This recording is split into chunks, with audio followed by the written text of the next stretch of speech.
Broadcasting the information the mainstream media won't touch. This is The Richie Allen Show in association with DavidIke.com. Let's welcome our first guest to the show. I'm excited to be talking with her. At one stage, several years ago, she was dubbed America's Worst Mom. Might be funny now for her looking back on that, but I guess at the time it wasn't funny. She had allowed her then 9-year-old son to take a trip on the New York City subway.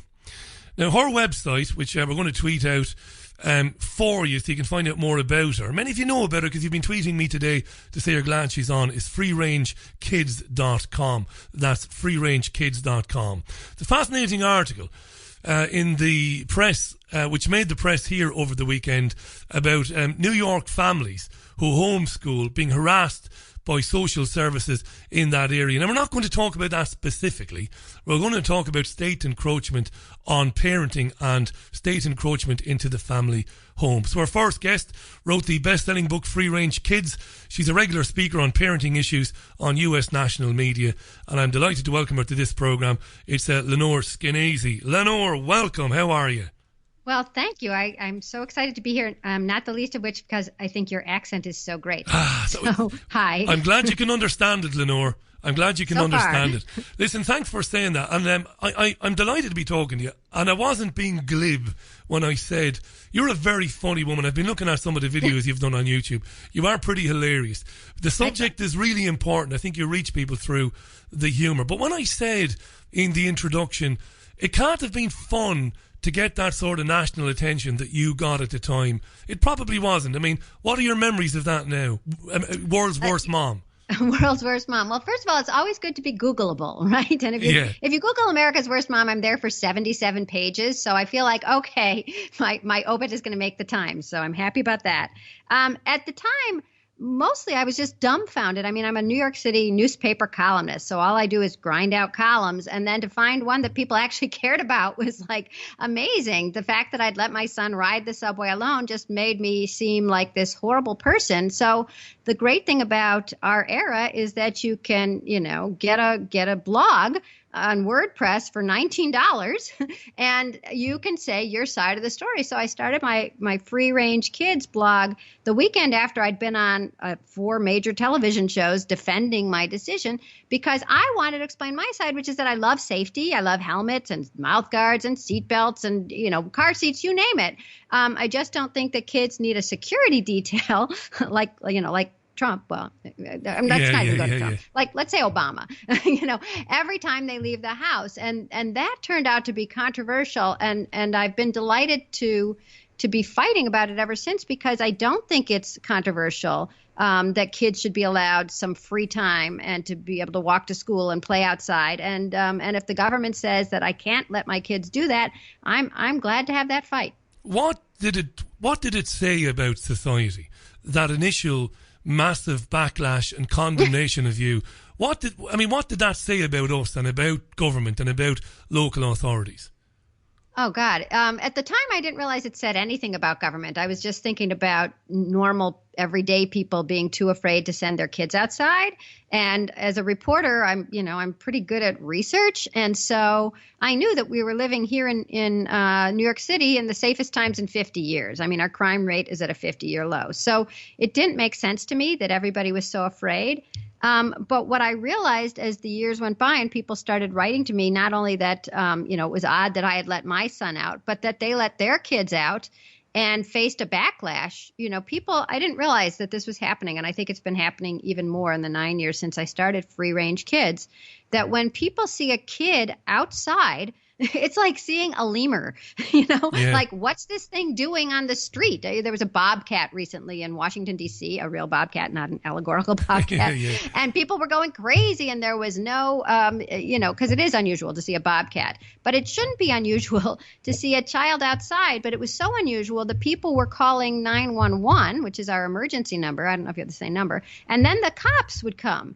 And that's when I started finding out about how much government was intruding on people's lives because a 911 call would often instigate a child protective services investigation of a family, with the presumption being that if you're not watching your kid literally 24/7, why did you let them out of your sight? Why did you let them go to the candy store? You are a bad parent because you have put them in such danger. And since it isn't danger, it's just normal life out there and it's pretty darn safe. I just got mad at the hysteria that's being baked into the people and then getting baked into law. And then, and it's not just bad parent, because I've covered this. We have a mutual friend, by the way, Danielle Mative, has been on. Sure. Danielle was on this program about 18 months ago talking about these issues. And what you discovered, and folks, go to freerangekids.com, by the way. What Lenore discovered was that people were being arrested. People had, like in Danielle's case, had teachers and head teachers and headmasters and headmistresses contacting social services because a kid was playing a couple of blocks away in a park. And in some cases, this became very serious for people, didn't it? Oh, really serious. I'll tell you the story that came to me last year. A mom was up really late at the hospital with her aunt who was dying and, in fact, died that night. And so she didn't get home, this is in Connecticut, until 6 in the morning. And so, not surprisingly, she slept through wake-up time for her 8-year-old son, who got himself ready, got himself breakfast, went out to catch the bus, missed the bus, and so he started walking to school on his own. And once again, oh my God, what's that weird thing? It's on 2 legs. It doesn't look like it's 5 feet tall yet. I better call the police.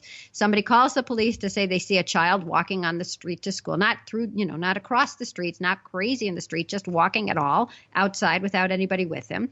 And so the police came and they picked him up and they said, "Hey kid, what happened?" And he explained, "Oh, my mom overslept, blah, blah, blah." And they said, "Oh, well, let me take you to school." So they take him to school. They drop him off. They turn the cop car around. They go to Maria's house. They knock on the door. "Well, lady, where's your son?" And she's waking up. She's like, I don't know. I got to wake him up. He says, "Oh, my God, it's time for school." And they said, "No, he already left. You slept through taking him to school." And she says that they said to her, "You're despicable." And they put her in handcuffs. And then they put her in the cop car and they took her to the station house. And if you look online, you can see her picture, in profile and facing the camera because there's her mugshot. And this has been a year-long ordeal for her now because this started a CPS, Child Protective Services investigation. And then, are you a good enough parent? Is your place clean enough? The CPS lady who came to her house didn't like the sleeping arrangements where her kids were. They thought that this kid should be in that room and this kid should be upstairs and downstairs. Finally, they actually had to move out of their apartment to a smaller place because they couldn't afford the lawyer and the rent that they were paying. So the idea that this Child Protective Services protecting anyone is a bald-faced lie. And in fact, she's thrown the family's finances and living situation into turmoil merely because the mom overslept one day and the child had the gumption to get himself to school. The child showed a bit of, a bit of moxie. What a great word, a bit of moxie. Yes, really. And got like up from 1922. Yeah, from 1922. Got up and he said, "Yeah, right, mom needs a lie-in. I'll get ready and I'll go off to school." And this has been a year-long nightmare for this lady. Now, can I ask you this, Lenore? Sure. Is there a time period when this became an issue? Because years ago, I got buses into the city. I'm from Waterford City in Ireland. It's not a massive city, it's a small place. But when I was a kid, 7, 8, 9, 10. Wait, Waterford, did you say? In Waterford, yeah, famous for like the crystal, of course. That's the one. That's so cool. Yeah, that's where I'm from. Yeah, all my family worked there. But we were just given, free rein to go out. We would walk out. We were on the edge of the countryside. We would go walking for miles, picking berries. We would come back. We would get 20 pence, which is like 20 cents for the bus, and we would get on the bus and we would do our thing and all of that. When did this start to become an issue, do you think? Is there an era? Is there a year or a decade when this became a problem? There's not year zero, but I can tell you that in the United States, there were a couple of very high-profile kidnappings, one in 1979 and one in 1982. One was Eitan Pates, one was Adam Walsh. I don't know if those names mean anything to you over there. But they got massive, massive publicity. And when there was a mini-series made about Adam Walsh, which was in 1984, it broke all ratings records. And that told the media that they had been ignoring the greatest gold mine of all, which is the story of a kid who was kidnapped by strangers. It's the least common crime in the world, but it is the most common thing you will see, certainly on Law and Order. And if there's anything that's ever in the news or any excuse to bring the story back, it's 10.5 years since this horrible thing, people will bring it up. And I sort of don't blame people for getting scared, because the way the brain works is like Google. It takes in, images and information it gets, including from television. And then if you say, is it safe for my kid to walk outside? Up come the most easy stories to retrieve, which are generally the ones you've seen on TV over and over again, the saddest stories, the Maddie McCanns.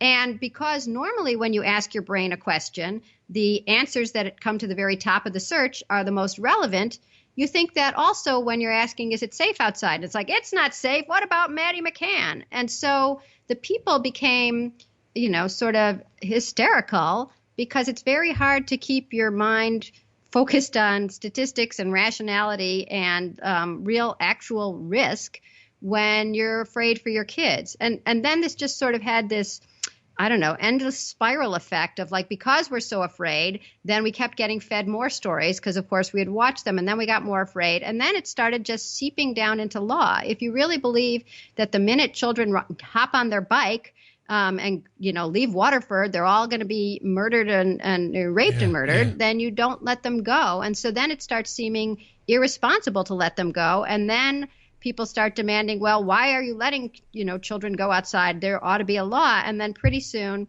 whether it's directly a law or whether Child Protective Services interprets your free range parenting as neglect, either way, somebody in power is deciding whether your parenting makes sense, even though I would say that any parent who actually loves their kids and makes decisions rationally does, is not a bad parent. But sometimes, according to the state, they are. We're chatting with Lenore Skenazy. We've got Lenore for about another 15 or so minutes. Go to freerangekids.com. She's also the author of the best-selling book, Free Range Kids, Giving Our Children the Freedom We Had Without Going Nuts with Worry. I don't know if you follow this, Lenore, but one of the things we've covered here in the UK, and there's only really two well-known mainstream journalists covering this. One of them is Christopher Booker, who writes in The Telegraph. We've got a massive adoption industry here in the United Kingdom, and it's worth billions of pounds a year. What do you mean? Well, 20,000 children a year are taken from their homes in this country and are placed. Really? Yeah, placed in adoption. Yeah, those are genuine figures. And one of the things that Booker has been writing about, but other independent commentators have been talking about for many years, is that it's a massive industry, and alongside the growth of that industry came this more and more aggressive behaviour by Child Protective Services, by the police, in order almost to look for reasons to interfere in the family dynamic. Now, look, I'm not saying that there aren't children whom, I'm sure tonight in the UK and in the US, there's a child who's getting beaten by his father or her father or mother. No, I never say that there shouldn't be CPS. No. Obviously, that's what we want it there for. We want it to save the children who are in immediate and obvious harm. But when you start defining harm as, I let him walk to the school and, because he's 7 and you're going to wait till the kid was 12, well, that's a matter of opinion, not a matter of actual harm. So where is that coming from? We are agreeing, absolutely 100%. So where is that coming from then? If you look at that situation I've just described to you there, 20,000 children a year. And I know, you being a journalist, when you get done with me, I'm going to see if that Irishman is telling me the truth. You're going to go and look for that. And if I were better, I would be doing it right now. I just worry it'll interfere with the Skype call. No, it's 100% true. And you just need to look, Christopher Booker, Telegraph, forced. It's the forced adoption scandal. We see that as being very sinister. Do you think that's sinister? We had something similar. Go ahead. Perhaps even more heinous. I'm not sure. Where there was a judge who was finding kids guilty of things they weren't guilty of because they needed to keep a juvenile prison open in somewhere in Pennsylvania, and it was a kids for cash thing. Kids were literally being incarcerated for crimes they had not committed because that way they could keep the beds full in this juvenile prison. So yes, I'm not disputing the fact that there's often some money plays a role often enough in justice. What I think, I don't know anything about what's literally happening there or specifically happening there, but I can tell you that I don't think that Child Protective Services should have any way to determine that a parent is bad enough to take their children away unless the child is literally, like you were saying before, being beaten, being chained to a radiator. The idea that I'm a Child Protective Services person and I would raise my child differently. I would wait a little longer for this, or I wouldn't let them watch that show, or I wouldn't feed them the way you're feeding them. None of that should weigh in at all. That's why I was a little worried about there was a law that was being proposed in Scotland, and I think it's on hold now. The Named Person Act. You must be familiar with that, are you? We've covered this. This is terrifying, and again, this goes along with this forced adoption agenda. Do you want me to explain that very briefly? Whether it leads to adoption or not, the Named Person Act, which you guys would know better than me because you're over there, sounded like it was every child born would have a person named to them at birth who would sort of watch over their upbringing for 18 years. And to me, I mean, I actually loved my mother-in-law, so this is not a diss at her, but it struck me as like the government as mother-in-law. There's nobody who thinks that anybody else is raising their kids exactly right. Everybody thinks you're spoiling them or you're too harsh. You're feeding them the wrong food. I wouldn't let him read that book yet. I would have them in separate rooms, whatever it is. Nobody thinks that any other parent is doing it exactly right. And you don't want the power to say that that's wrong. And therefore you must be corrected or your child must be taken from you. You don't want to give the government that right. You want to give the government the right to save a child from dire harm, not to save a child from being raised differently from the way you or I would like. It's great to be doing this technologically because I'm just sending you Ian Josephs is an Oxford-educated lawyer. Well, he's not practiced law. He's a professor of law. He's in France now. And I've just sent you some statistics from his website. 25,000 plus children a year are taken from their parents in the UK by secret family courts. And listen, I don't want to be boring you with this stuff because we're here to talk about you. Can I say two things that I really want to bring up? One is that you ask, why is this happening so much now? I think one sort of obvious but less than obvious reason is cell phones. I mean, I think that if you had seen, if somebody had seen the Métis children walking home from the park and thought, oh my God, when I get home, I'm going to call the police. They wouldn't. Everybody would forget because it wasn't like you saw a house on fire. It was just that you saw some kids outside and it would drain out of your brain, dribble out immediately. But because we have cell phones and because we're so used to being exhorted by the government, if you see something, say something. That's plastered over everywhere here in New York City because we're so afraid of terrorists. And we've been told, always call the police. Don't think for yourself. Think the worst case first. I call it worst first thinking. Go to the worst case scenario first. Proceed as if it's likely to happen. Oh my God, there's children outside. What if there's a predator? What if he drags them into the bushes and violates them? What if? Oh wait, I can just dial 911 and I've done my bit. And you dial 911 and you drive on.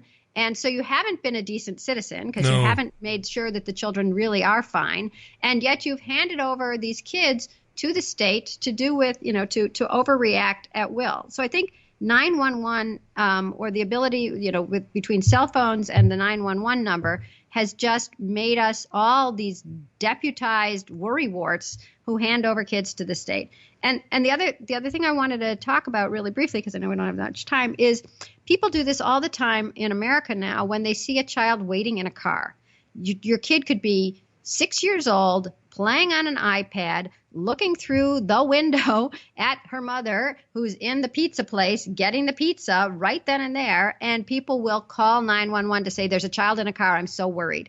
And the police come screeching over, and sometimes they go through the real, there was a couple at Christmas, that the child was fine, he was sleeping in the car, he was a 4-year-old kid, the firemen broke the window of the car to reach the child and they dragged him out and he was obviously fine. But then they went through this whole kabuki of like, well, we better make sure he's fine. And they put him in an ambulance and they sent the mom and the kid in the ambulance to the hospital while they sent the father to prison for 5 hours. It's outrageous. So it was all made up. I mean, we all know that a kid who's waking up and says, Mom, can I have a cracker? They're fine. But to pretend like this was that they had neglected the child and left him to die when they were just running a brief errand.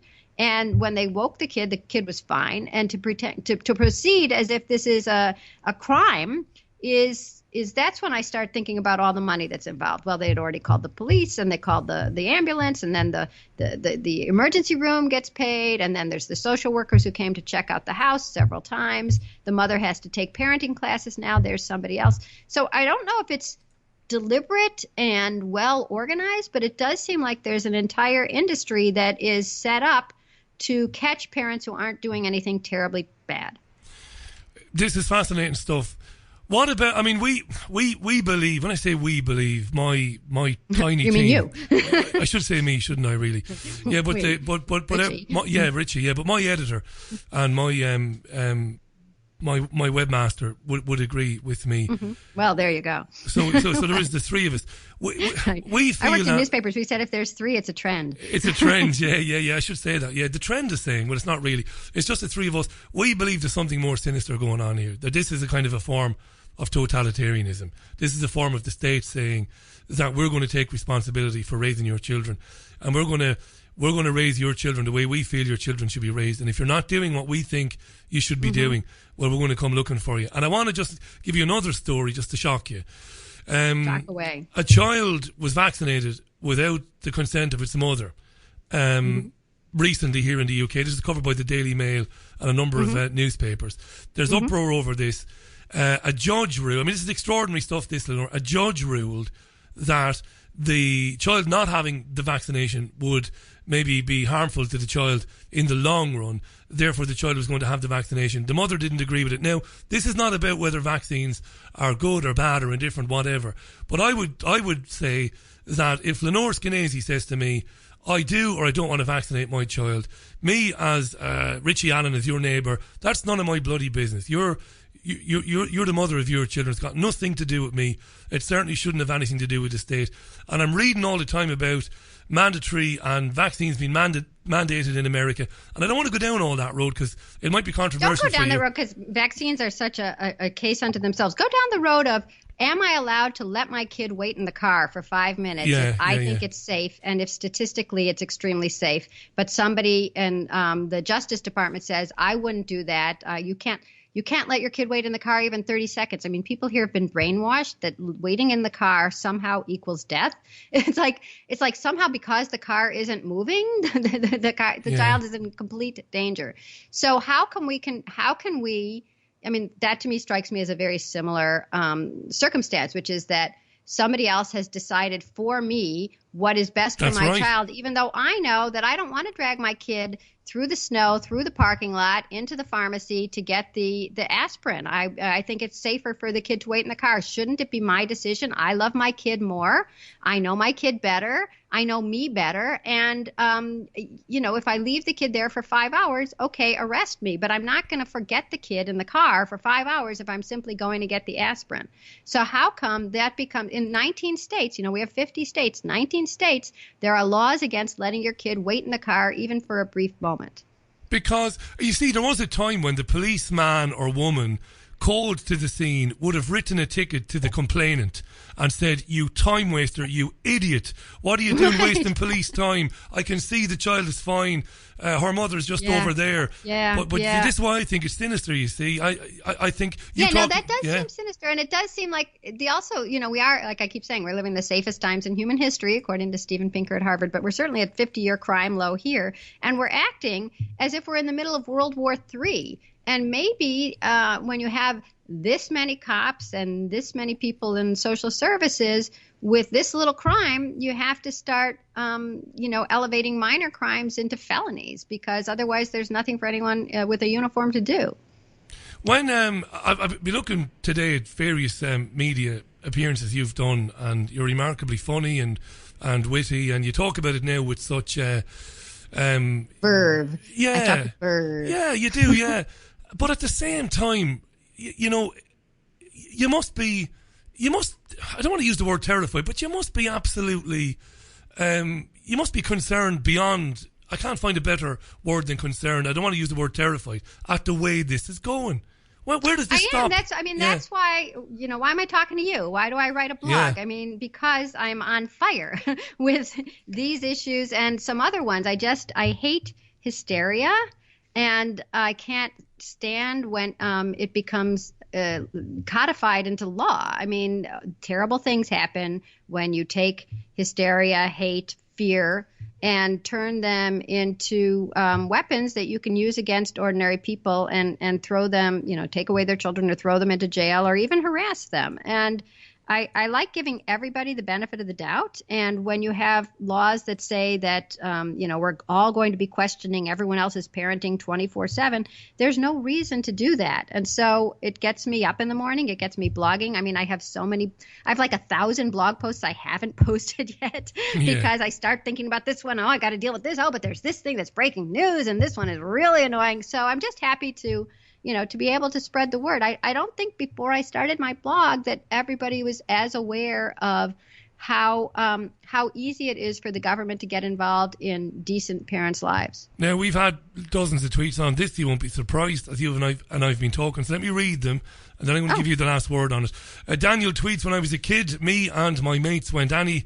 and everywhere. When we went out playing nearly every day, we were absolutely fine.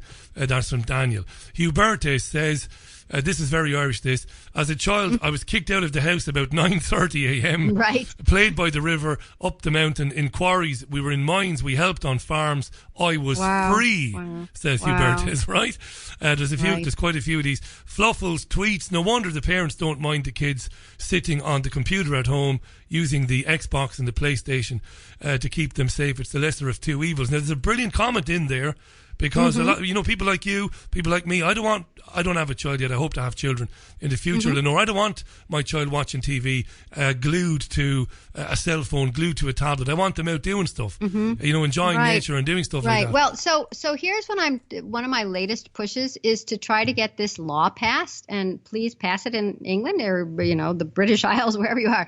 The law is, I call it the Free Range Kids Bill of Rights, but you can call it whatever you want, and it's one sentence long, and it says, our children have the right to some unsupervised time, and we have the right to give it to them without getting arrested. If you just pass that, you're not saying we have the right to beat our children. You're not saying get rid of Child Protective Services. All you're saying is that if I think my kid is ready to walk to school or play in the quarries or wait in the car for 5 minutes, you can't arrest me unless they are an obvious, immediate, indisputable, statistically likely, and egregious way of harm. So that would give kids and parents back their freedom, because kids don't have any unsupervised time. One of the reasons they're inside is because you think if you let them outside, A, they're going to be killed, or B, you're going to be arrested. So we have to, unsupervised time is something that we all cherish so much from our childhood. You ask anybody, what did they love doing when they were a kid? And they say, oh, we played in the forest, we played in the stream, whatever. And you say, were your parents with you? And nobody says yes. And so unsupervised time is like this natural resource that we all grew up on, drinking in and loving, and it has evaporated just like the rainforest or the glaciers, and we haven't noticed it yet. We haven't noticed that this important part of childhood is gone, and we have to be able to bring it back. And the only way to be able to bring it back is to encourage parents to give it to their kids, and you can't encourage parents to give it to their kids if they think they're going to get arrested. Got to mention just a couple of quick more tweets, and then I'm going to plug your website and your book again. I think the book is a must-read, by the way. Thanks. Hi to Millie. Thanks, Millie, for your tweet. Rich says, what is wrong with these people? We are treating each other like animals, probably insulting animals, to be fair. Natalie says, it's true as well. Natalie says, I've said this before, neighbours don't talk anymore. They'd rather call an authority anonymous. What about the responsibility? And this is true. We often lament this on this programme, that we don't know our neighbours' names anymore. When I was a kid, we knew everybody. Mrs. Hearn was next door. Mrs. Smith was over there. Mrs. Murphy. And if I used to come home sometimes. There's always a Mrs. Murphy over there. There's always a Mrs. Murphy over there. Do you know how many times I came home from primary school and my mother was late back from the job that she had at the pub? And what did I do? I sat on the step, and one of the neighbours would say, Richard, your mother is obviously not back from the pub yet. She wasn't a drinker, she was working in the pub. She's not back from the pub yet. Come inside and wait for her. Now, do you know what? Today she might be reported for that. She might be reported well, for that actually, today. I mean, I can give you horrible stories about, parents who were reported for that. But that's why you need to have, the law that says that if a child is unsupervised, it doesn't mean that the parents are negligent. And also, I mean, the lamenting of the of not knowing our neighbors. I did a television show that sank like a stone, but I would go to very nervous families and try to get them to let their kids play outside. And one of the families said they wouldn't let their kids play anywhere except the backyard. And I was like, why not? And they said, because we don't know our neighbors. When we grew up, we know our neighbors, but we don't know our neighbors now. I was like, well, why don't you have your kids play in the front yard? And then you'll start meeting the neighbors. They said, we can't do that because we don't know the neighbors. So you don't want to be part of the problem. So get to know your neighbors. Bring over some cookies. It's very easy to get to know the people in your neighborhood. Lenore, it's been absolutely brilliant talking to you. The book, it's been wonderful. It's been wonderful. Free Range Kids is the book I recommend it. Can't recommend it highly enough. And go to freerangekids.com. Lenore Skenazy, thank you. Anytime you want to come back on the programme, let us know. You'll be welcome back anytime. Oh, that sounds great, Richie. Thanks. Not at all. Look after yourself. Lenore Skenazy on the line to us there from New York City. freerangekids.com.